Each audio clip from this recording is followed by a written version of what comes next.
Assalamualaikum warahmatullahi wabarakatuh. Alhamdulillahil qail walillahi 'alan nasi hijjul baiti man istata'a ilaihi sabila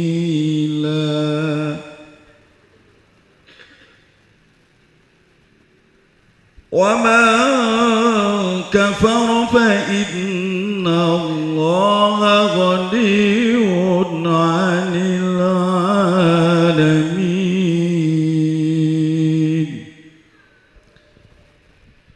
وَالصَّلَاةُ وَالسَّلَامُ عَلَى سَيِّدِنَا مُحَمَّدٍ الْقَائِلِ الْحَجُّ الْمَبْرُورُ لَيْسَ لَهُ الْجَزَاءُ إِلَّا الْجَنَّةُ وَعَلَى آلِهِ وَصَحْبِهِ wattabi'in. Para ulama, para kiai, panjenengan pewarisipun para rasul lan para nabi. Amin. Pewarisnya nabi itu ada tiga.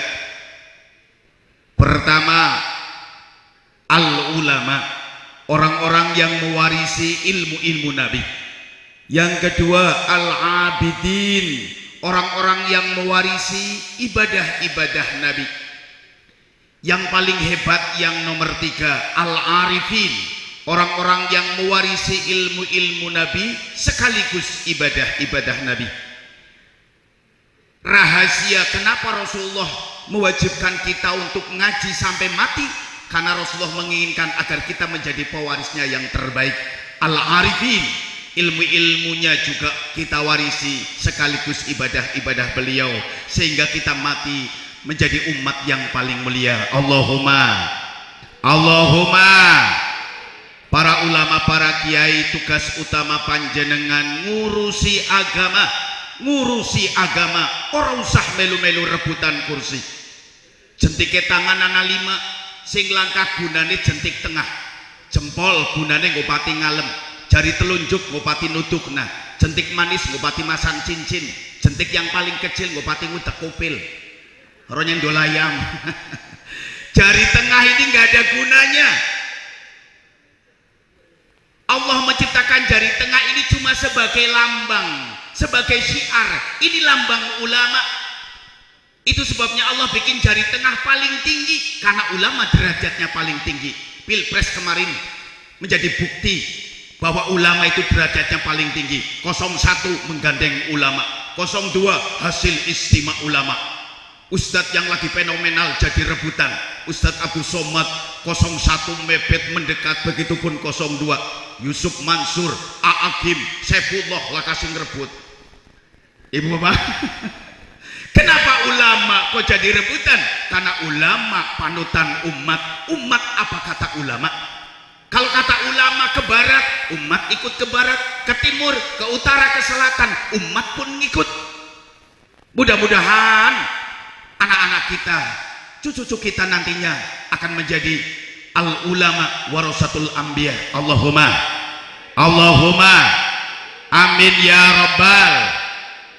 Para ulama, para kiai, para abdi pemerintah yang berjiwa reformasi yang akan selalu kami dukung dan kami hormati, yang selalu korupsi ayo tongakna bareng-bareng. Muka-muka pejabat sing pada doyan korupsi ora suwe maning jungkel sing kursi. Amin. Langsung mati. Amin. Ibu bapak, menurut hukum Islam, nyolong kambing 1 potong tangan. Kambing di sini harganya berapa? Kambing? 7 juta? Kambing 1 juta, 2 juta lah. Nyuri kambing 1 potong tangan. Kambing 2, dua tangan dipotong. Kalau nyuri korupsi sampai 8 juta, berarti kedua kaki dan tangannya dipotong. Kalau korupsinya sampai miliaran, nyawanya halal. Saya tanggung jawab dunia akhirat.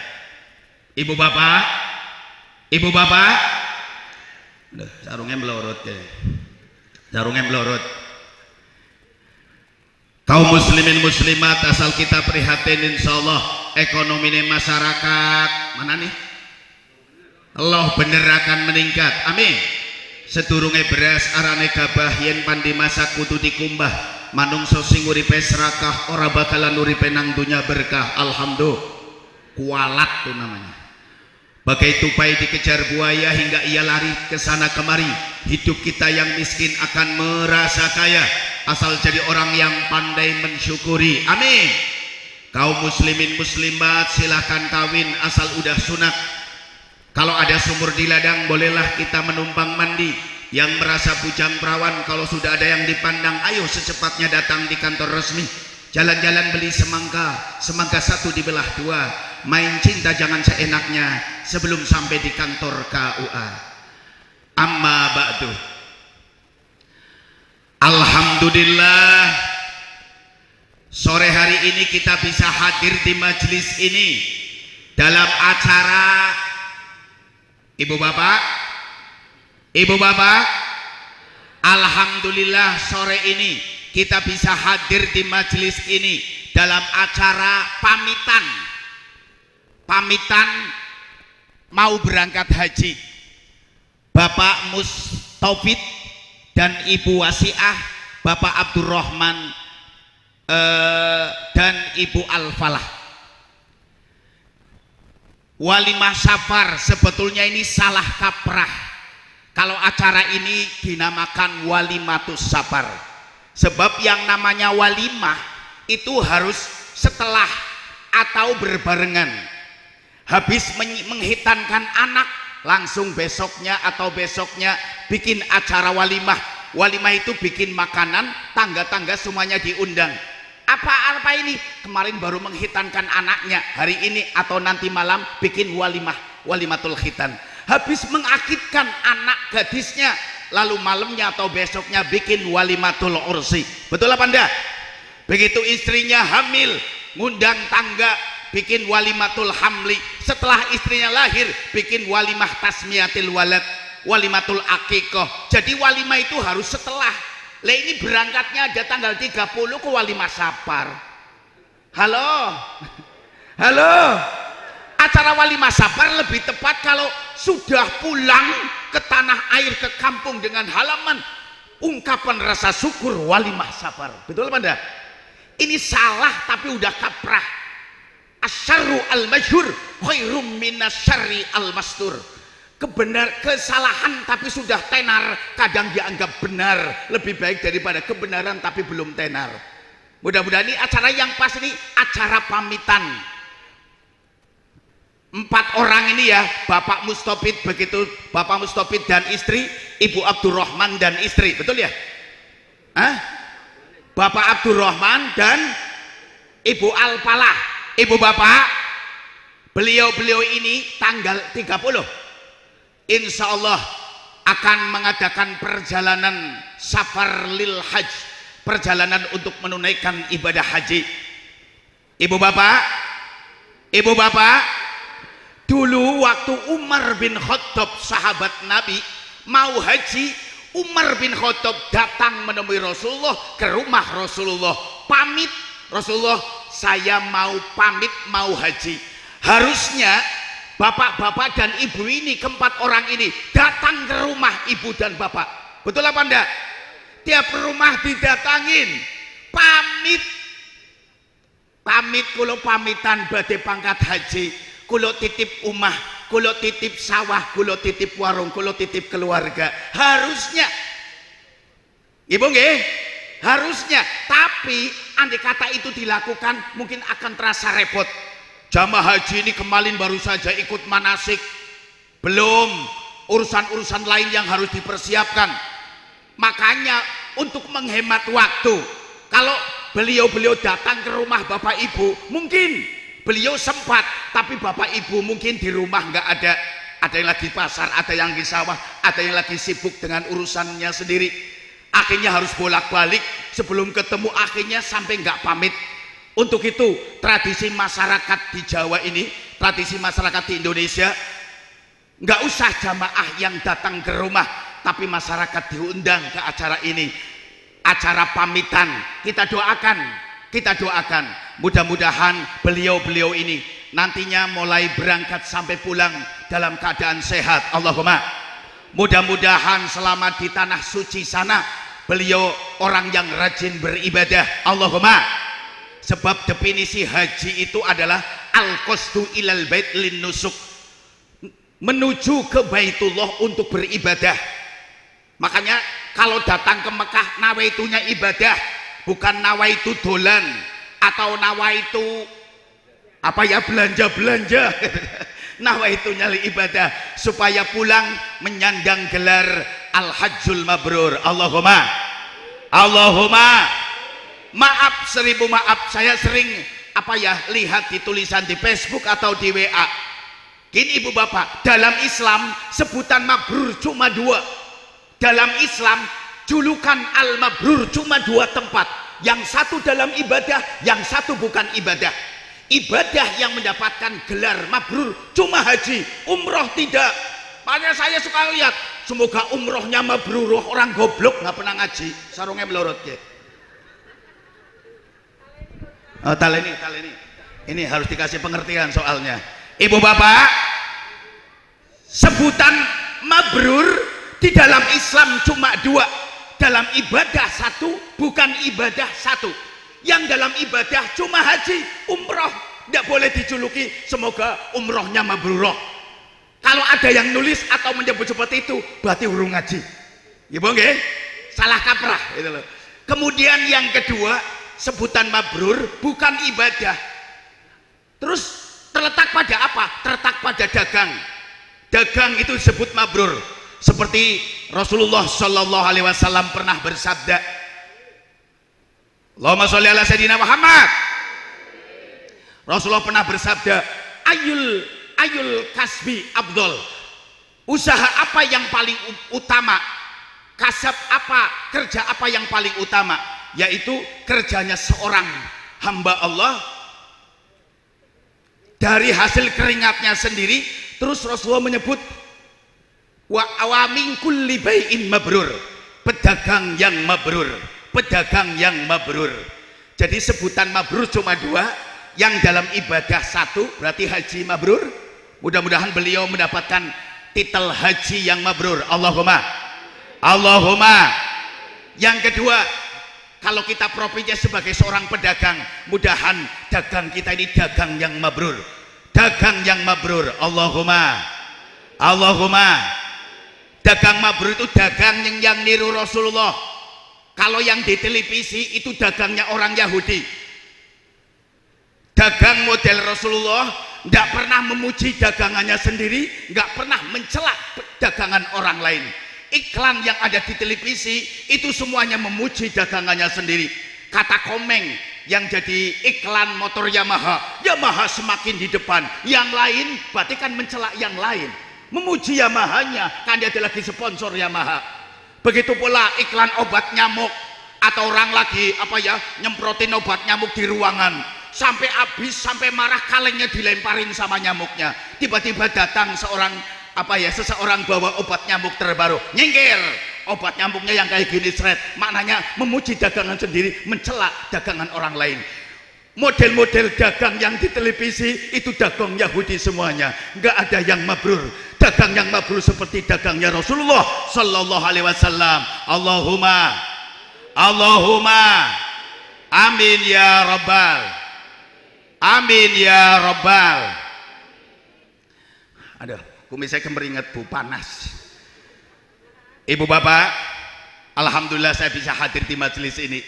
Asli saya di daerah Bumiayu, Brebes paling kidul, Brebes Selatan, Brebes paling kidul. Bu, enaknya ngomongnya nggak bahasa apa ke? Bahasa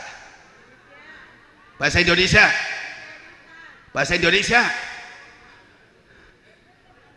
Neneng Brebes kan Bumiayu ngomongnya nyong. Mereka ngomongin apa? Oh kita. Nek Bumiayu nyong. Indonesia tanah air nyong, tanah tumpah darah nyong. Di sanalah nyong berdiri, jadi pandu ibu nyong. Indonesia kebangsaan nyong, bangsa dan tanah air nyong.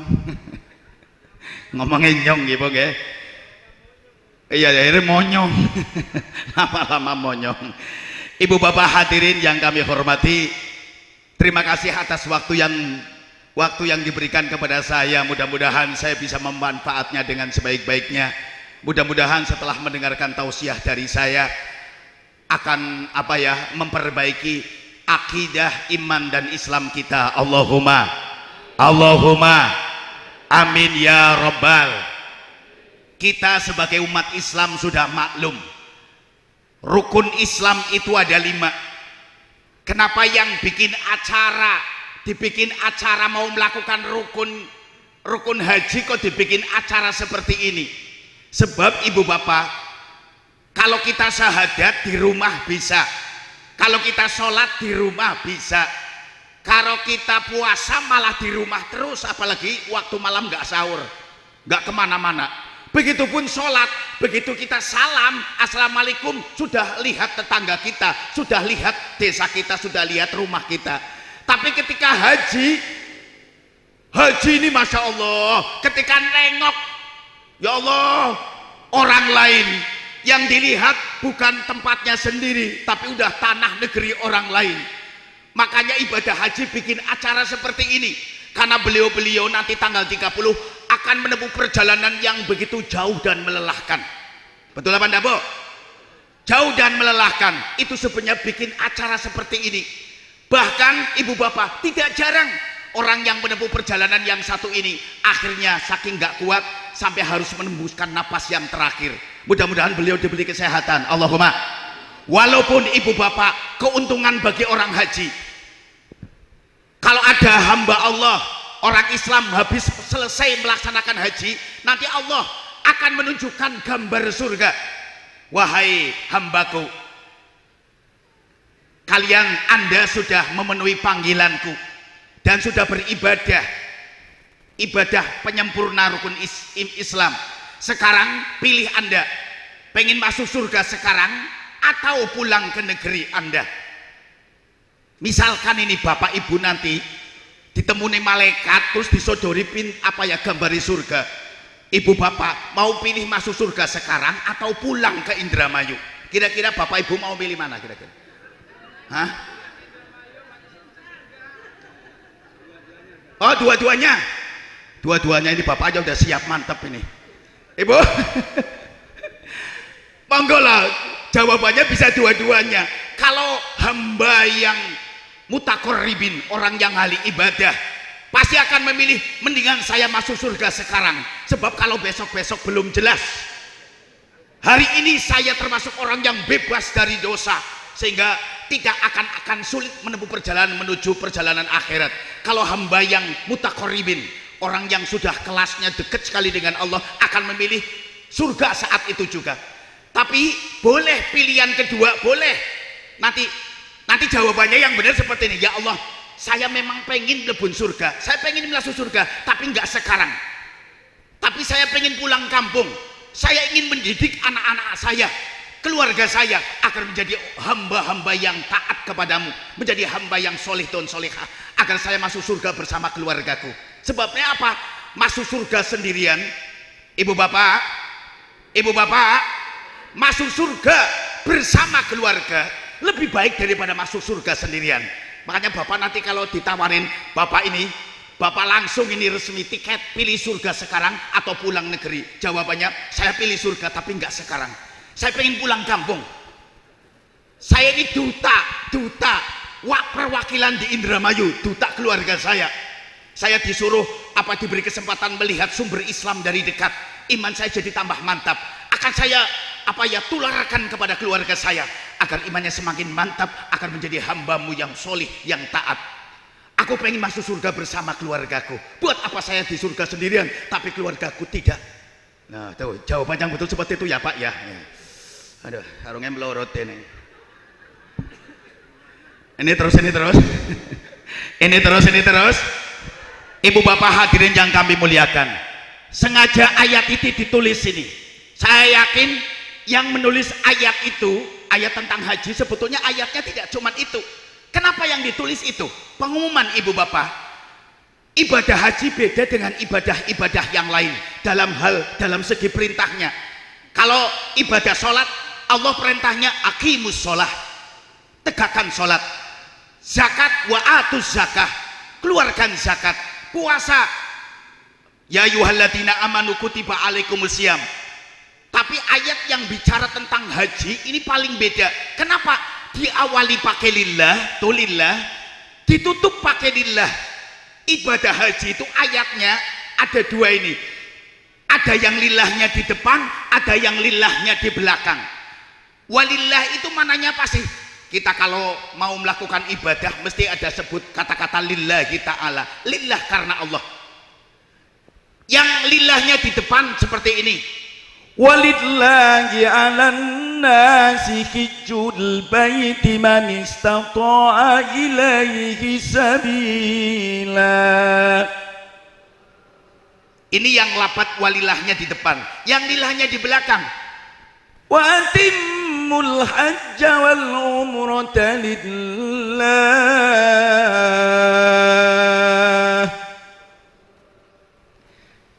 Kalau diterjemahkan begini, yang lilahnya di depan, karena Allah lah engkau berhaji. Yang lilahnya di belakang, berhajilah karena Allah. Ibu bapak, kenapa ibadah haji kok dibuka pakai lillah, ditutup pakai lillah? Karena Allah. Karena ibadah haji itu rentan dengan riya. Ibu bapak, rentan dengan riya. Makanya yang berkewajiban haji harus manistato'a ilaihi sabila, orang yang mampu. Sekarang kita bicara, apakah kita semuanya mampu? Kadang kita punya alasan, kenapa sih nggak haji? Belum dipanggil. Itu alasan yang dibuat-buat. Ibu bapak, coba mari kita buka satu keterangan. Apa kita termasuk orang yang manistato'a ilaihi sabila, tergolong orang yang mampu? Ukuran mampu haji ini seperti ini. Pertama, orang dikatakan mampu, satu, mampu membiayai keluarga selama ditinggal, berarti 40 hari. Biasanya rata-rata 40 hari ya. Nah, berarti keluarga udah tinggal 40 hari. 40 hari 1 bulan. Keluarga misalnya 10 juta, oke 10 juta sudah. Misalnya punya cicilan utang kredit, jatuh temponya nanti minggu yang akan datang, ini saya punya setoran motor, punya setoran rumah, ditutup bulan ini. Ibu, selebihnya berarti mampu. Bahkan menurut Imam Nawawi, kalau ada orang punya kitab 2 lemari, yang satu lemari kitabnya dijual bisa untuk haji, maka wajib haji. Ini kitab.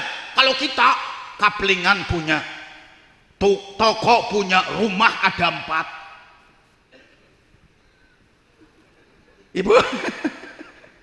Ibu bapak, haji berapa sih? Cuma berapa sekarang? 40-an, 40 juta. Nah, ibu bapak, saya mau nanya, pengen haji apa anda? Pengen haji apa anda? Kok orang mangkat-mangkat?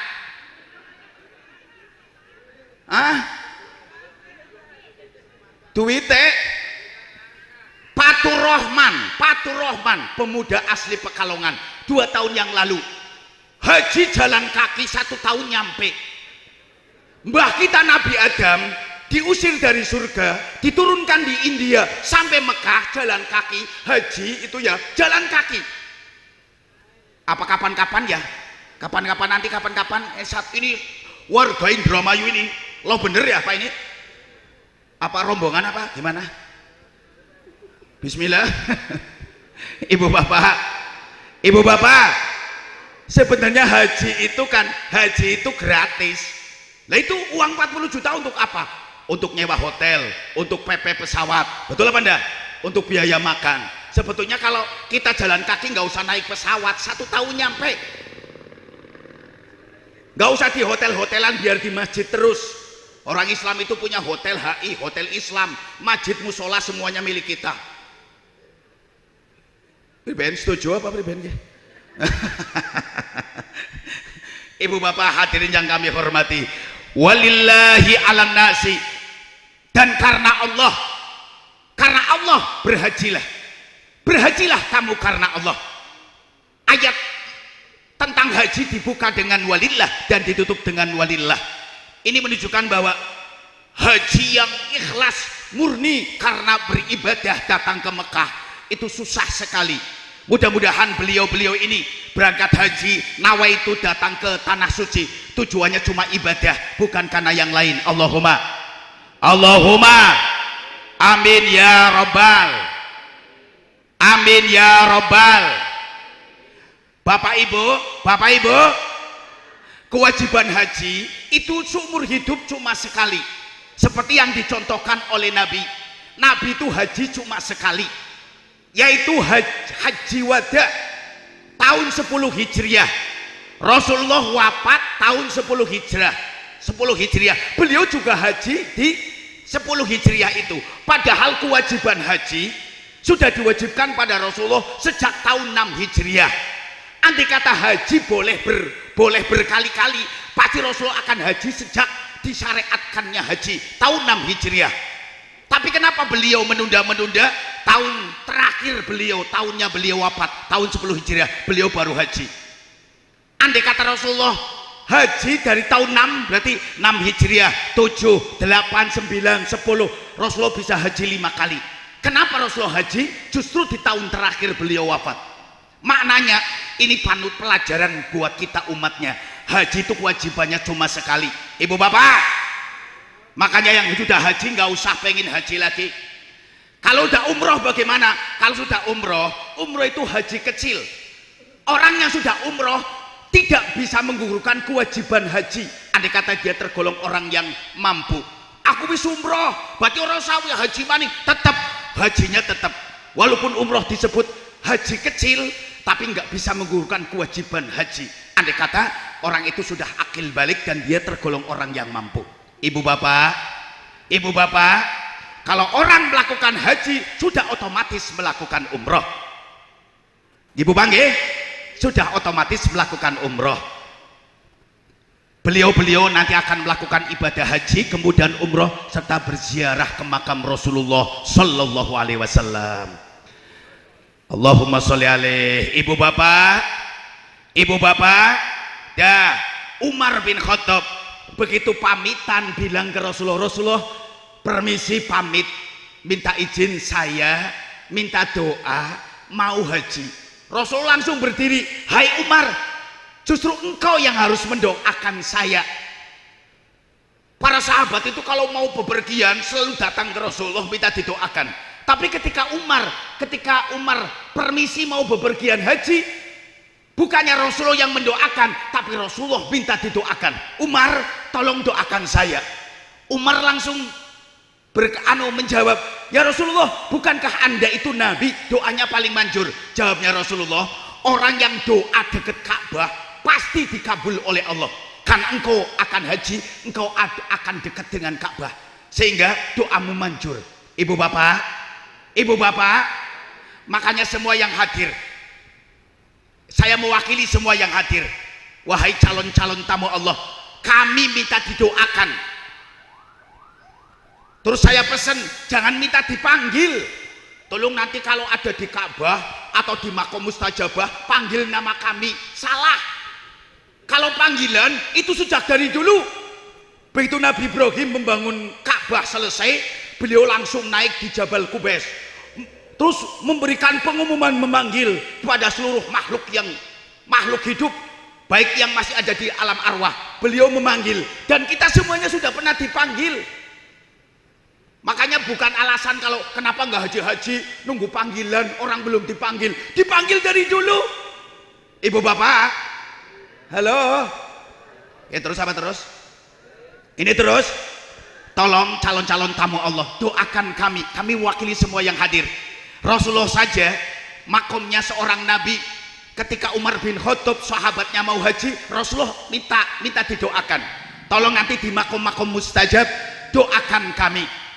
Mudah-mudahan doakan kami, mudah-mudahan diberi kesehatan, rezekinya lancar, mudah-mudahan bisa menunaikan ibadah haji, umroh serta ziarah ke makam Rasulullah. Allahumma amin ya rabbal. Ibu bapak, kenapa Rasulullah minta didoakan? Karena Rasulullah tahu orang yang berdoa dekat Ka'bah itu mustajab. Dari sini bisa kita simpulkan bahwa doa, semua orang punya doa yang sama. Doa boleh sama, tapi yang membedakan adalah orangnya, tempatnya, serta waktunya. Doa yang sama di tempat yang berbeda, yang membaca orang yang berbeda, di waktu yang berbeda, maka hasilnya pun berbeda. Ibu bapak, tahu nggak maksudnya bu? Ngoten perawu, doa bisa jadi ibu bapak, bismillahnya kita beda dengan bismillahnya Mbah Maimun Zubair. Bismillahnya kita beda dengan bismillahnya Pak Kiai Ma'ruf Amin. Bismillahnya kita beda dengan bismillahnya Umar bin Khattab. Walaupun secara tulisan dan bacaan sama, tapi faktor siapa kita dan siapa beliau itu berpengaruh terhadap hasil dari doa itu sendiri. Itu sebabnya Rasulullah minta didoakan, alasannya Umar orang yang dekat dengan Ka'bah doanya pasti mustajab. Berarti faktor tempat menentukan. Ibu bapak, saya jadi teringat dulu di zaman Nabi Musa, 7 tahun lamanya terjadi musim kemarau yang panjang. Nabi Musa mengumpulkan kaum Bani Israel, minta hujan kepada Allah, doa bersama minta hujan. Berkali-kali kumpul bersama kaum Bani Israel, minta agar Allah segera menurunkan hujan, tapi doanya selalu kandas. Akhirnya malaikat Jibril bilang ke Nabi Musa, hai Nabi Musa, ada orang yang kalau minta hujan pasti dikabul. Mana? Nanti orangnya akan datang. Gak lama kemudian ada seorang yang datang dengan pakaian compang-camping, kelihatannya juga kusut, kumuh. Terus Nabi Musa mendekat dan beliau merengek minta, wahai hamba Allah, tolong kamu berdoa kepada Allah agar Allah segera menurunkan hujan. Hamba itu menjawab, Anda kan Rasulullah. Enggak, Anda doanya lebih mustajab. Terus hamba itu doanya gampang banget. Kalau dibahasakan pakai bahasa kita, ya Allah, apakah engkau sudah tidak sanggup, tidak mampu menciptakan hujan lagi? Kaum Bani Israel pada kekeringan, tanahnya kekeringan, ternak banyak yang mati. Apakah engkau tidak sanggup menciptakan hujan lagi? Begitu tangannya diturunkan, hujan langsung turun. Jadi doa nggak usah paseh-paseh, asal yang membaca itu orang yang soleh. Doa pakai bahasa Jawa, pakai bahasa apa aja, sama-sama aja, tergantung siapa yang membaca. Betul apa enggak, Bapak? Betul apa enggak, Pak? Ibu bapak, saya diceritain oleh kiai saya, jamaah haji tahun sebelum tahun 77, jamaah haji itu selalu semuanya pakai transportasi laut, pakai pesawat. Pertama kali Haji Mandala itu tahun 1977 itu pakai pesawat. Sebelumnya masih pakai transportasi laut, pakai kapal. Di tengah ceritanya itu ada satu jamaah pakai kapal, di tengah samudera itu terjadi hujan besar, petir menyambar, gelombangnya sangat tinggi sekali, ada badai. Seluruh awak kapal itu udah panik sekali, pokoknya udah histeris, semuanya istighosah hampir setengah jam, tapi hujan, petir, badai pun tak reda. Akhirnya kata nahkoda, Pak, Bapak lihat di pojok sana, itu walinya Allah, Bapak tolong minta doa sama beliau, itu doanya mustajab. Wahai wali Allah, tolong Anda berdoa, kami para jamaah udah berdoa, tapi rupanya nggak kunjung hasil. Tolonglah. Akhirnya doanya seperti ini, ya Allah, Engkau telah menunjukkan kemahadahsyatanmu, Engkau telah menunjukkan kehebatanmu, tolong tunjukkan kelemah lembutanmu, sifat kelemah lembutanmu ya Allah. Langsung hujannya reda, petir nggak nyambar, badainya pun segera berlalu. Ini menunjukkan bahwa ibu bapak, faktor orangnya itu penting, tempat juga penting, waktu juga penting. Ibu bapak, kalau kita sering doa, mungkin pagi sholat duha doa, tiap sholat wajib doa, kenapa nggak dikabul-kabul? Mungkin kita ambil waktu yang paling hebat, yaitu waktu tengah malam. Itu sebabnya Rasulullah pertama kali diperintah oleh Allah itu disuruh sholat tahajud, sholat malam. qumil laila illa qalila. Hai Muhammad, bangun, kerjakan sholat ibadah di tengah malam walaupun cuma sebentar. Ibu bapak, kenapa Rasulullah pertama kali diperintah oleh Allah bukan suruh ngaji, bukan suruh haji, bukan suruh sholat, tapi suruh bukan untuk sodakoh dan lain sebagainya, tapi beliau disuruh untuk bangun malam. Sebab ibu bapak, ibadah yang hanya dilakukan oleh orang-orang soleh hanya sholat bangun malam. Kalau sodakoh, orang fasik, penjahat pun juga bisa melakukan. Sodakoh bukan cuma orang soleh saja, orang-orang jahat pun juga bisa melakukan sodakoh. Ibu bapak, pencuri sama pencuri, maling sama maling, kadang saling sodakoh, saling pinjam meminjam. Maling tadi malam nggak hasil pinjam sama temannya, tolonglah aku pinjam uang, tadi malam saya nggak hasil, sudah nyongkel jendela, ketahuan ada Pak Hansip, lihat, terus saya kabur, untung saya nggak digebukin. Hari ini saya nggak punya uang, tolong dong aku pinjam. Nggak usah tolong, tadi malam saya berhasil dapat banyak, ini buat kamu 1 juta. Tuh maling bisa sodako. Ibu, wanita-wanita WTS penghibur malam itu kan nggak mesti tiap malam dapat pelanggan, kalau enggak bisa. Bahkan istilah sodako tenaga, preman ibu bapak, penjahat, tolong rasa tolong menolongnya bahkan lebih hebat daripada kita. Lihat itu anak-anak jalanan, demi teman dia rela mengorbankan nyawanya, betul apa enggak? Itu kan sodako tenaga. Tapi ibu bapak, ibadah yang hanya dilakukan oleh orang soleh hanya sholat tahajud. Nggak pernah ada maling, ada pencoleng, ada bajingan, atau WTS lah jam 3 malam bangun sholat tahajud, nggak ada Pak. Betul apa enggak? Betul apa enggak? Untuk itu ibu bapak, kenapa selama ini saya doa nggak pernah dikabul-kabul? Coba kita doanya tengah malam melalui sholat tahajud. Allahumma amin ya robbal. Di Malang saya punya teman itu, orangnya masih hidup, namanya Pak Santoso. Pak Santoso sekarang miliarder di daerah Malang, orang terkaya di Malang. Itu aslinya Pak, tadinya itu orang yang nggak punya, dia dililit utang banyak sekali, dia punya harta warisan.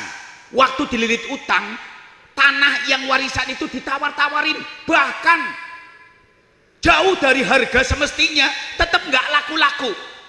Saking mumet, saking puyeng, dia datang ke dukun. Sarannya dukun gampang, kalau kamu pengen jadi orang kaya, kamu datang ke gunung ini, kamu naik ke gunung itu, nanti di sana ada pohon pisang, ada buahnya yang sudah masak, kamu makan semuanya. Sanggup? Lah kalau cuma makan pisang saya sanggup. Dia pede banget, sanggup, betul. Dia menuju ke tempat yang ditunjukkan oleh si dukun itu, datang ke pegunungan. Setelah ada di atas pegunungan, dia melihat ada pohon pisang, 1 buahnya itu masak, langsung ambil 1, baru kulitnya dikupas, teleponnya yang di saku bunyi, kering itu, Kak, langsung nyebut anaknya, misalnya namanya Budi lah, Kak, Budi kecelakaan, kakinya putus, langsung pisangnya dilepas. Masya Allah, baru ngelupas kulitnya pisang saja, anak saya udah kecelakaan, kakinya putus. Biasanya kalau datang ke dukun mesti ada tumbalnya, belum dimakan pasti keluarga saya ada yang mati, betul? Dia turun ke gunung, ditanya sama dukunnya, sanggup? Maaf, saya nggak sanggup gitu. Hanya malam-malam teringat guru ngaji dulu waktu kecil saya belajar alim batasa sama ustadz itu, datang ke sana. Apa saran ustadz? Kamu nggak usah ngemis kemana-mana, nanti kamu tengah malam kamu ngemis sama Allah, pemilik jagat, pemilik alam jagat raya. Kamu terserah, doanya saya nggak akan ngajarin, doanya terserah kamu. Akhirnya Bapak malam-malam bangun doa, begitu doa istiqomah tiap malam itu ya, beliau selalu berdoa, tapi doanya masih rahasia, ini masih rahasia. Akhirnya dalam waktu relatif singkat, baru 2 hari ada telepon, Kak, ada yang mau beli tanah kakak, bahkan dia berani sampai 4 kali lipat, misalnya 50 juta dia berani 200. Terus dia itu nggak gampangannya orang ngurusi lah, masa sih tanah ditawarin 50 juta, kok ada yang berani 200. Ya udah, nomornya ini, kakak datangin aja orangnya. Betul, orangnya berani 200 juta. Hutang dilunasin semuanya, ada uang sisa sedikit. Akhirnya dia mencoba buka usaha jualan nasi goreng. Setiap ada pembeli sudah 10 piring, warung makannya tutup karena memang nasinya cukup untuk 10 porsi, saking langkane modal. Tapi dikenal nasi gorengnya paling enak. Dia jualan di emperan Cina. Suatu saat Cina ini itu ngomong sama Pak Santoso, Pak Santoso, Bapak punya uang berapa? Dia jujur, kayaknya di rumah ada uang 5 juta. Tolong Bapak pulang, nanti Bapak kesini lagi uangnya dibawa. Wah, Pak Santoso dalam pikir, mungkin aku tiap hari jualan nasi ning terase tokone Pak Cina, paling dia minta bayaran kontrakan. Dia dengan tulus ikhlas saja ambil uang itu terus dikasihkan. Pak, ini uangnya 5 juta. Pak Santoso, boleh apa enggak? Uang ini uang Bapak buat saya. Mangga. Jawabnya dengan tulus. Oke Bapak, ini sertifikat ruko ini. Saya mau pindah dari sini jauh ke Jakarta. Ini ruko saya. Ini sertifikatnya buat Pak Santoso. Pak Santoso itu nasi gorengnya enak banget. Bapak kalau jualan di ruko ini pasti tambah maju. Udah, ini sertifikat, ini rukonya. Bapak nggak usah jualan di teras ruko saya. Ruko saya ini saya serahkan ke Bapak. Terima kasih uang 5 jutanya. Ibu bapak, sekarang harta tambah melimpah.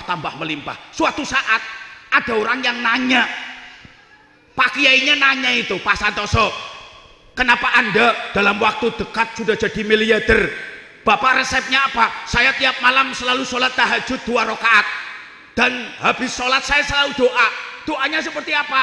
Doanya seperti ini, ya Allah, Engkau Dat yang Maha Kaya Raya, Engkau sanggup menerbitkan matahari dari timur, menenggelamkan di tempat di barat. Engkau sanggup memutarkan bumi yang begitu besar. Ya Allah, masa Engkau tidak sanggup nyauri utang-utangnya aku? Dongane kayak Pak Gusti, sampean ki sanggup nerbit matahari dari timur, nenggelamkan di ufuk barat. Engkau sanggup memutarkan bumi yang besar. Kodat yang Maha Kaya Raya, masa engkau tidak sanggup nyauri utang-utangnya aku? Tiap malam dongane kayak ibu Pak. Mau bisa dipraktek nabo, mau karena duwe utang akeh. Ya Allah, engkau Dat yang Maha Kaya Raya, masa ngajikna nyong be ora bisa? Gusti nyong mau tekaning acara pamitan haji niku, keluarga Bapak Mustofid, Ibu Wasiah, Bapak Abdurrahman, Ibu Alpiyah, Alpalah. Ya arane berarti orang ngantuk. Ibu, doane kaya maksa. Aduh niku nggih. Ya Allah, masa sih? Wong cukup 40 juta, masa sih? Aku yakin dengan kuasamu, engkau sanggup sekali. Mudah-mudahan istiqomah. Yang jelas ibu bapak, dari cerita tadi dapat kita tarik kesimpulan bahwa ikhtiar, orang kalau asal mau ikhtiar tidak akan disia-siakan oleh Allah. Allahumma amin ya robbal alamin. Mudah-mudahan nanti kita semuanya bisa ziarah ke tanah suci, ziarah ke makam Rasulullah sallallahu alaihi wasallam. Allahumma amin ya robbal. Ibu bapak yang kami muliakan, itu urusan doa. Jadi doa itu faktor tempat penting, faktor orangnya juga penting, kemudian faktor waktunya juga penting. Kemudian selanjutnya Bapak Ibu, Bapak Mustofid, Ibu Wasiah, Abdurrahman, Ibu Alfalah, nanti di Makatul Mukarramah, di sana akan melakukan ibadah yang dilakukan oleh seluruh para rasul. Apa itu? Yaitu ibadah haji. Ibadah yang paling mulia sekali karena dilakukan oleh semua nabi dan semua rasul. Ibu bapak, Ka'bah, ibadah haji itu tinggalannya Nabi Ibrahim dan Nabi Adam alaihi salam. Konon ceritanya seperti ini, Ibu Bah. Nabi Adam, saya nggak nyebut Nabi dulu, karena disebut Nabi ketika sudah di bumi. Ketika masih di surga namanya Adam. Adam nempat di surga. Lama sekali ada di surga seorang diri. Waktu Nabi Adam masih sendirian, nggak ada larangan buat Nabi Adam. Buat Adam nggak ada larangan. Surga milik Adam semuanya. Tapi suatu saat Nabi Adam mohon kepada Allah, ya Allah, tolong aku minta seorang teman. Aku minta ditemenin di tempat yang luas, semuanya serba ada, rasanya kurang kalau saya cuma seorang diri. Akhirnya Allah menjawab, oke Adam, kamu minta satu permintaan, saya juga minta satu permintaan. Apa? Seluruh isi surga halal buat kamu kecuali satu. Ibu bapak, Nabi Adam minta satu permintaan, Allah juga minta satu permintaan. Ya Allah, tolong aku minta seorang. Hanya dikabulkan, diciptakanlah Hawa. Karena Nabi Adam minta satu permintaan, Allah juga mengajukan satu permintaan. Isi surga semuanya halal dimakan oleh kamu kecuali satu, buah khuldi. Maknanya apa ini maknanya? Kita selama hidup di dunia ini banyak sekali permintaan kita kepada Allah. Wajar kalau Allah juga mengajukan banyak permintaan kepada kita. Betul apa enggak? Betul apa enggak? Ibu bapak, kalau anak kita minta sesuatu sama kita, ibu juga harus mengajukan satu permintaan.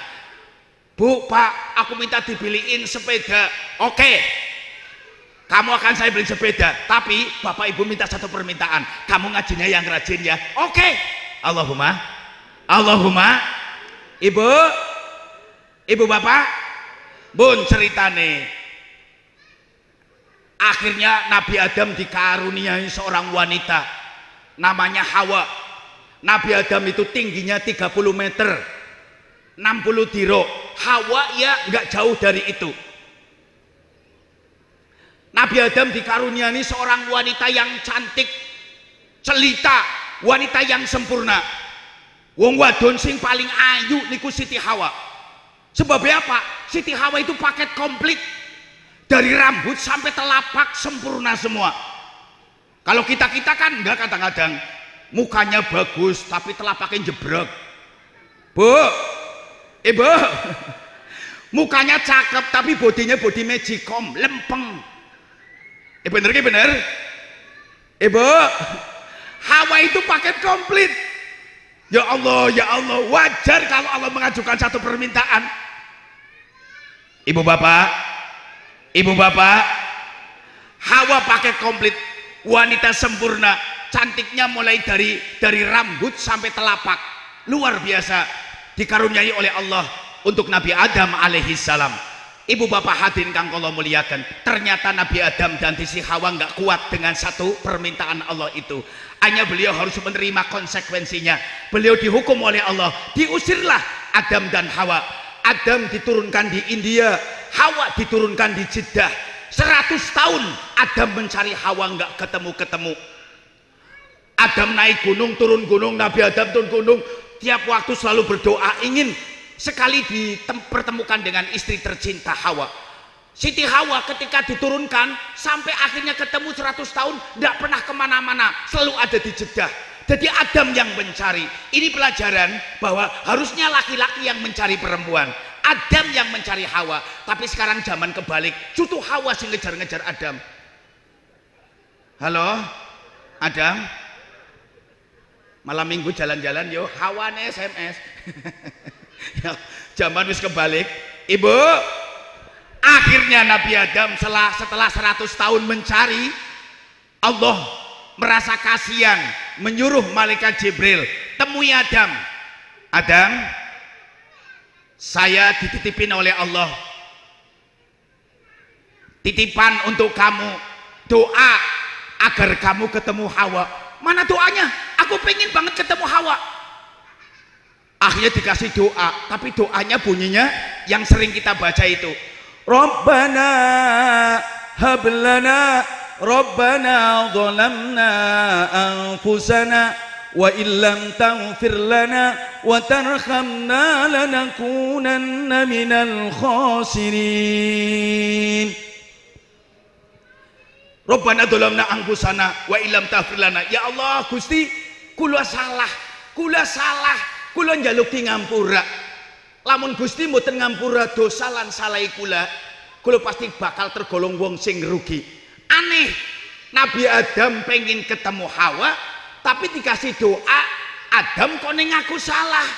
Niki aneh. Ibu bapak,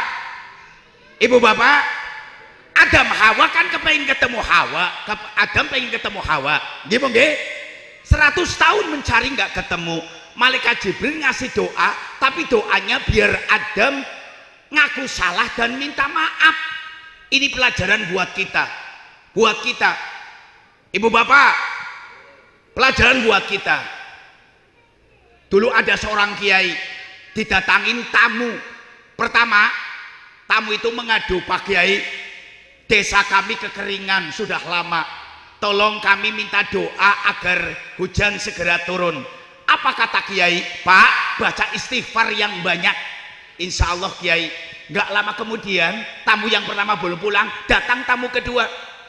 Terus dia mengadukan maksud kehadirannya, Pak Kiai, saya pedagang, saya tiap hari dagang, cuma untungnya cuma capek.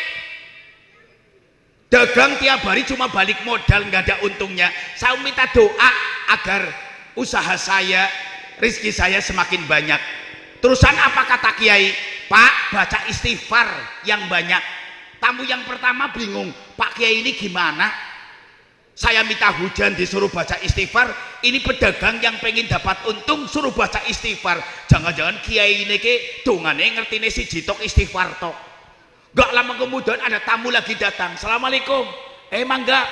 Terus Kiainya ngomong, tamunya ngomong, Pak Kiai, saya rumah tangga udah puluhan tahun tapi belum dikaruniai anak, tolong beri aku doa agar saya segera diberi keturunan. Langsung Kiainya bilang, Pak, baca istighfar yang banyak ya. Tamu yang pertama emosi marah, Pak Kiai gimana? Yang bener aja ini 3 orang hajatnya beda-beda, kenapa doanya sama? Pak Kiai langsung dengan senyum menjawab, Bapak duduk Bapak cerdas, Bapak pinter. Kalian hajatnya beda-beda, kenapa kok doanya sama, suruh baca istighfar? Sebab Allah berfirman dalam Quran, istaghfiru rabbakum innahu kana ghaffara. Minta ampunlah kalian kepada Allah karena Allah Maha Pengampun. Kalau engkau sudah baca istighfar, jawabannya Allah ada 3. Yursilis sama alaikum bidroro, Allah akan menurunkan hujan. Wa yumditkum bi amwali wa banin, Allah akan memberikan harta yang banyak dan anak yang banyak. Jadi kerjaannya cuma 1 istighfar, tapi keuntungannya sampai ada 3. Ibu bapak, makanya saya pesan ibu bapak, kalau bapak ibu punya hajat banyak, pengen ini, nggak usah diomongkan sama Allah. Bapak malam-malam tinggal baca istighfar. Makanya ibadah yang paling bagus ketika tahajud itu baca istighfar. Di Quran saja para sahabat, wa hum bil ashari hum yastaghfirun, para sahabat di waktu sahur istighfar. Yang penting kita istighfar. Kalau kita punya hajat, kita istighfar saja. Nanti dengan kita baca istighfar, rahmat akan turun. Rahmat itu kasih sayang Allah. Nanti rahmat Allah dicocokkan, disesuaikan dengan hajat kita. Makanya ibu bapak, di Quran setiap kali ada kata hubur mesti diikuti dengan kata-kata Rahman. Coba sih di doa pas duduk antara 2 sujud, Robbi firli warhamni, mesti ya Allah ampunilah aku, rahmatilah aku. Kalau kita sudah minta ampun, rahmat akan turun. Rizki itu milik Allah. Allah memberikan rizki berdasarkan rahmat Allah. Gimana supaya Allah rahmat sayang dengan kita? Caranya kita meniru Mbah Nabi Adam. Kita akui kesalahan kita, kita mohonkan maaf sama Allah, nanti rahmat akan segera turun. Allahumma Allah lebih tahu isi hati kita tanpa kita ucapkan. Makanya kita banyak baca istighfar supaya rahmat Allah turun. Allah tahu hajat-hajat yang kita butuhkan saat ini. Allahumma amin ya robbal, amin ya robbal. Ibu bapak, bener Nabi Adam langsung tiap hari baca Rabbana dzalamna anfusana, ya Allah kami salah, aku salah, tolong ampunilah dosa-dosa saya. Tiap hari baca Rabbana dzalamna anfusana, sampai akhirnya ada rahmat yang turun. Rahmat itu diturunkan di atas jabal, di atas gunung. Akhirnya Nabi Adam dilalah ingin sekali menuju ke gunung itu. Begitupun dengan Siti Hawa ingin sekali menuju ke gunung itu. Akhirnya Nabi Adam dan Hawa ketemulah di gunung itu. Karena gunung itu dituruni rahmat, makanya disebut Jabal Rahmat. Ibu bapak, kenapa disebut Jabal Rahmat? Yaitu gunung yang dituruni rahmat oleh Allah karena istighfarnya Nabi Adam. Lah, di gunung itulah Nabi Adam dan Hawa bertemu setelah seratusan tahun berpisah. Makanya sejak itu Allah mengumumkan pada malaikat Jibril, hai malaikat Jibril, siapa saja dari umat Nabi Adam, anak cucu Nabi Adam, yang tanggal 9, yang pas hari Arafah, tanggal 9 Dzulhijjah, ada di sini, ada di Arafah, maka seluruh dosanya dimaafkan, seluruh dosanya diampuni. Sa'ala aulam yas'al, baik dia orang itu minta atau tidak, yang penting asal hari Arafah tanggal 9 Dzulhijjah ada di wilayah Arafah, minta tidak minta, semua doanya dimaafkan. Makanya Bapak Ibu nanti di Arafah mau tidur aja nggak apa-apa. Nyatanya tadi itu, yang penting datang situ. Al-Hajju Arafah, intinya haji itu wukuf di Arafah. Makanya kalau pas wukuf di Arafah itu kayak pembukaan acara haji. Seluruh jamaah haji yang di rumah sakit, yang sedang dirawat rumah sakit, diangkut pakai ambulan, didatangkan di Arafah, di padang Arafah itu. Udah dikir, wis ora usah dikir wis. Turu bae ora apa-apa, turu nggawa selimut bantal 5 ora apa-apa. Lah masa pas Saiful jauh-jauh kok di sana cuma tidur. Ya, kalaupun tidur saja dosanya udah dimaafkan. Bahkan ibu bapak, kalau ada orang haji ragu-ragu, apa ya dengan melakukan ibadah haji dosa saya udah dimaafkan oleh Allah, maka orang itu hukumnya dosa besar. Jadi harus yakin dengan datang di Arafah saja semua dosa kita udah dimaafkan. Itu sumpah Allah pada malaikat Jibril. Mudah-mudahan niki para calon jamaah yang ada yang minta doa jamaah haji, para jamaah khususnya para jamaah yang hari ini mengadakan syukuran, mudah-mudahan diberi kekuatan, kesehatan, bisa sampai ke tanah suci, nanti bisa ada di wukuf di Arafah tanggal 9 Dzulhijjah. Allahumma amin ya robbal, amin ya robbal. Ibu bapak hadirin yang kami hormati, makanya pesannya kiai saya, kalau di Arafah kayak Nabi Adam, perbanyak istighfar. Udah bacanya istighfar saja. Nanti kalau di Mekah bacanya surat Al-Ikhlas, kulhu saja.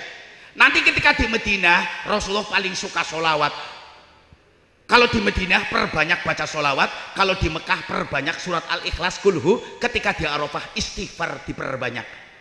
Karena dengan kita membaca istighfar, rahmat akan turun, kasih sayang Allah akan turun. Nggak usah kita utarakan hajat-hajat kita, Allah lebih tahu tentang hajat kita. Asal rahmat turun, rahmat disesuaikan dengan hajat-hajat kita. Allahumma amin ya robbal.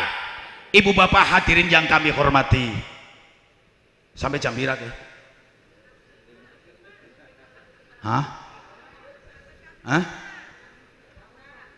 Sampai asar. Ibu bapak, mungkin bapak ibu akan nanya, tanda-tandanya haji mabrur sih apa?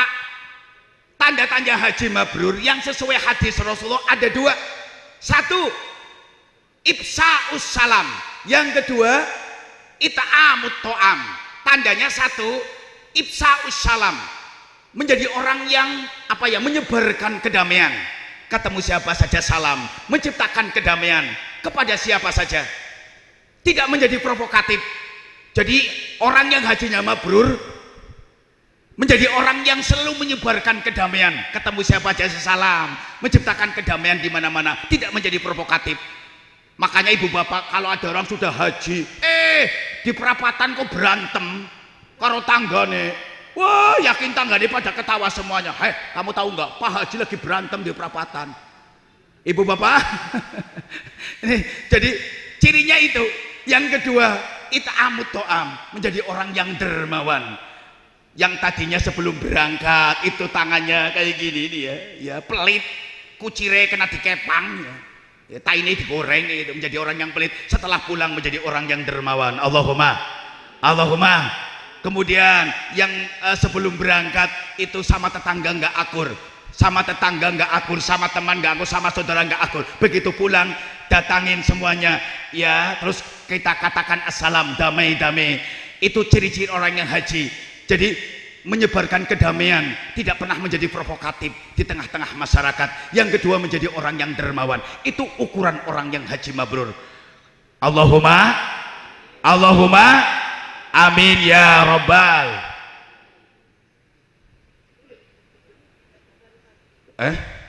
Baru 1 jam. Hah? 1 jam. Udah capek belum? Urung? Harungnya melorot.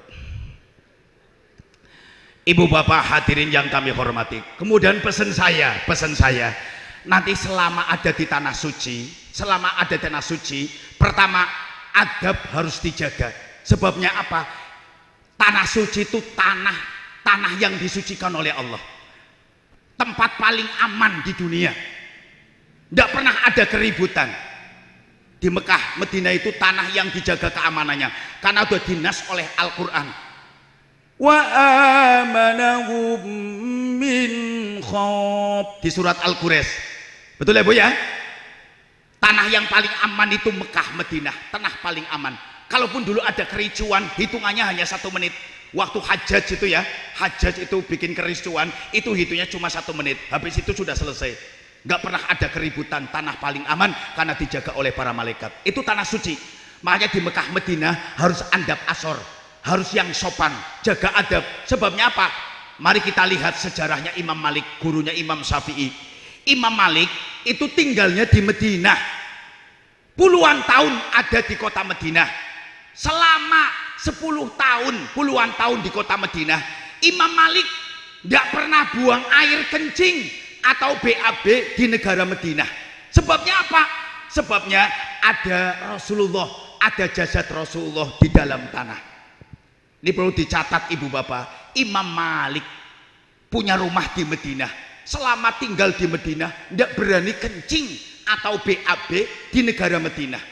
Kalau pengen kencing keluar dari negara Medina. Sebabnya apa? Karena di Medina di bawah tanah sana ada Rasulullah.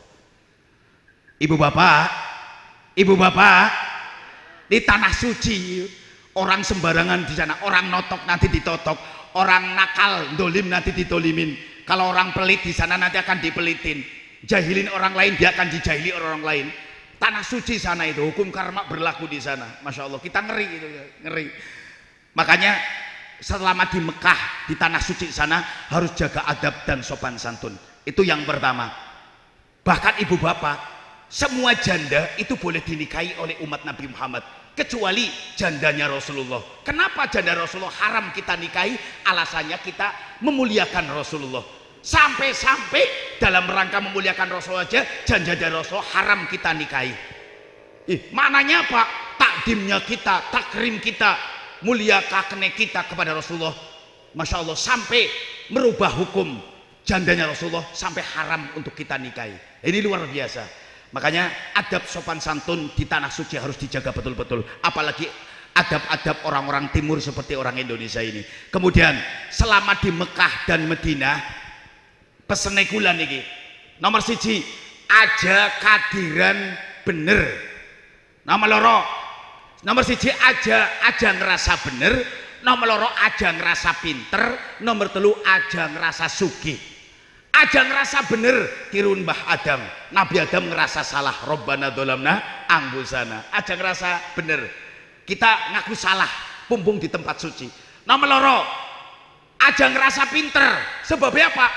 Bab mengko wong salat, wong ibadah ning Mekah Madinah ki salate macem-macem. Sing takbire dhuwur men ana Allahu Akbar, ana sing semene, ana sing cekak semene, ana sing Allahu Akbar. Terusan nggih, sedekapnya sedekap, ada yang Allahu Akbar di atas, ada yang di tengah, ada yang sini, bahkan ada yang tidak saya sedekap Allahu Akbar. Aja ngerasa pinter. Wis yang penting salate ngadege rukune sujude pada.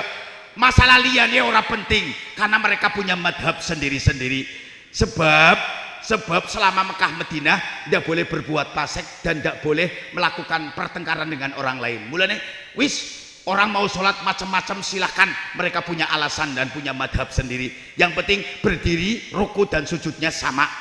Ibu bangke, aja ngerasa pinter. Sing nomor telu, aja ngerasa sugih. Mulane ibu bapak, aja ngerasa sugih. Wong haji nggak usah bawa perhiasan yang banyak, cincinnya banyak, kalungnya banyak. Kemudian kalungnya ada, kemudian gelangnya nggih wonten. Soalnya ngerenggawa lamun orang gawa apa-apa kan dongane kepenak, Bu. Coba sih, ya Allah, mugi panjenengan maringi kula rezeki sing kathah, malaikate nyengir lha kuwi gelang kalunge akeh. Bu. Ibu, di daerah Brebes itu ada satu desa rata-rata kerjanya itu ngamen, kerjanya jadi pengemis di Jakarta. Tapi rumahnya bagus, bahkan yang punya mobil pun banyak. Kalau motor udah rata-rata punya motor. Tapi ketika di rumah pakai motor, pakai mobil. Tapi nanti begitu di Jakarta, motornya tinggal, mobilnya ditinggal, dia pakai pakaian khas khusus buat orang minta-minta. Orang minta-minta itu, masa orang minta-minta nggak boleh bawa uang banyak? Masa ada orang ngemis, orang minta-minta pengemis bawa HP ini sing larang regane 7 juta. Nganggo jam Rolex sing regane puluhan juta. Wis nganggone motor, pakaiannya cakep pakai dasi. Ya, orang yang lihat ya nggak segan kata dia nggih. Lah Pak, tolong kasih saya Pak 5 hari nggak makan. Lah itu jamnya dijual kan bisa. Ibu, makanya selama di Mekah sana nanti nggak usah nggawa perhiasan. Perhiasan ditinggal semuanya. Allahumma amin ya robbal. Amin ya robbal. Untuk itu saya berpesan sekali lagi kepada calon-calon tamu Allah, Bapak Ibu semuanya, tamu Allah diundang oleh Allah. Kalau diundang oleh Allah berarti Bapak Ibu orang yang terpilih, orang yang dimuliakan. Diundang itu untuk mendekat, berarti Bapak Ibu diundang oleh Allah. Kalau diundang berarti orang yang mulia. Mudah-mudahan suatu saat kita diundang. Allahumma kayak Bapak Ibu sore ini mendapatkan undangan, berarti kan dimuliakan. Makanya Ibu Bapak Rasulullah Shallallahu Alaihi Wasallam kalau diundang oleh saudaranya, entah acara apa saja beliau selalu datang, tidak pernah absen, beliau selalu datang. Makanya kalau datang di acara-acara seperti ini niatnya 3. Pertama, ayyan dia at-tazawwur, niat dolan yang paling enak di acara walimah seperti ini. Acara seperti paling enak, berangkat tangannya kosong, nanti pulang ada yang dibawa. Coba kalau bapak dolan di warung, begitu berdiri langsung dihitung, ambil ini minumnya apa, kemudian nanti ambil gorengan berapa dihitung. Tapi dolan di acara walimah, berangkatnya tangan kosong, nanti pulangnya ada yang dibawa. Betul? Nah, nomor 2, kalau datang di acara walimah, nomor 2 diniati ayyan biya silaturrahim, niatnya silaturrahim. Allahumma supaya dolane kita bernilai ibadah. Bahkan saya punya guru spiritual Mbah Honi, kata beliau, desa kalau pengen makmur, satu, masyarakatnya senang silaturahim, desanya pasti makmur. Silaturahim itu bisa menolak musibah. Kata Mbah Honi, waline Gusti Allah yang ada di Banyumas, beliau ngendika kayak gini, kalau ada orang bepergian niatnya silaturahim, kalau ditakdirkan dapat musibah, mungkin yang lain bisa dapat musibah celaka, tapi dia sendiri yang diselamatkan oleh Allah. Andai kata satu mobil bis kecelakaan, banyak yang meninggal, dia sendiri yang selamat. Karena niatnya dari awal silaturahim. Berarti silaturahim itu bisa nolak musibah, bisa nolak bencana. Makanya ini asal diniati silaturahim, mudah-mudahan selama perjalanan tidak ada aral melintang karena silaturahim kita sore ini. Allahumma.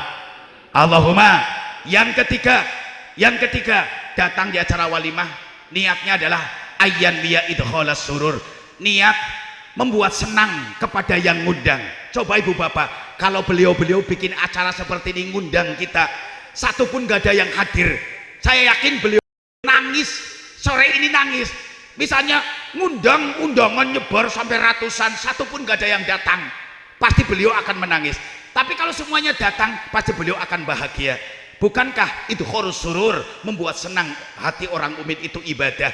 Hadirnya kita silaturahim, hadirnya kita menyenangkan para tamu-tamu Allah. Mudah-mudahan hadirnya kita dibalas oleh Allah dengan balasan yang setimpal. Sekali lagi saya mewakili semua tamu yang ada. minta doanya nanti ketika ada di Arafah, ketika ada di dekat Ka'bah, kemudian ada di Madinah, minta doanya semoga khususnya masyarakat sini, khususnya yang hadir pada sore ini, mudah-mudahan diberi umur yang panjang, rezekinya lancar, mudah-mudahan bisa ziarah ke tanah suci, ziarah ke makam Rasulullah. Allahumma amin ya rabbal alamin. Saat berpisah telah datang, jangan kecewa dan sedih hati, hilap dan salah mohon dimaafkan. Pidatoku hanya cukup sampai di sini. Maksud hati ingin memeluk gunung, apa daya tangan tak sampai. Maksud hati pidatoku ini aku sambung apa daya, waktunya sudah sore. Kalau ada sumur di ladang, bolehlah saya menumpang mandi. Kalau tidak ada sumur di ladang, kepaksane adus ning kali. Kalau ada sumur di ladang, bolehlah saya menumpang mandi. Kalau saya tidak diundang, saya nggak bakalan datang lagi. Manu kebudang mulune kuning, lamun dundang ya insyaallah tekan maning. Cilacap kaunganten menawi lebat nyuwun ngapunten. Kalau ada kaca pecah, jangan dimasukkan ke dalam lemari. Kalau ada kata-kataku yang salah, tolong jangan dilaporkan sama polisi. Demikian yang dapat saya sampaikan, kurang lebihnya mohon maaf. Nanti masih ada acara ya, masih ada acara, nanti doa biar ditutup pakai Fatihah, enggak apa-apa. Dari saya cukup sekian saja, mohon maaf. Akhirul kalam, assalamualaikum warahmatullahi wabarakatuh. Waalaikumsalam warahmatullahi wabarakatuh.